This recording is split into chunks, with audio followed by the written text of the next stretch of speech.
Once upon a time, a gardener told to a young boy that you are seeing this beautiful garden. I'm giving you one task. Go in this garden and pluck the most beautiful and fragrant flower.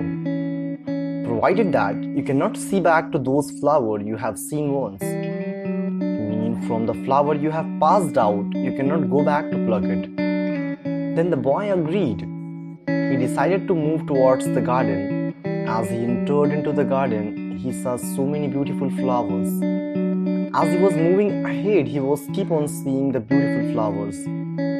Every flower of the garden was appearing so beautiful.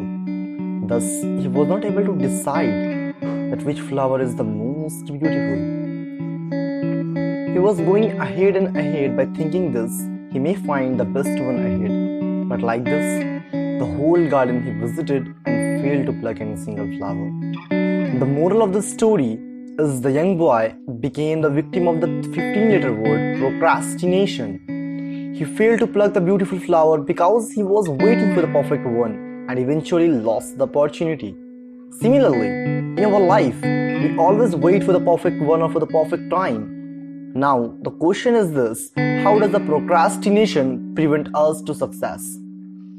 This 15-letter word procrastination has the capability to destroy the 7-letter dream word success.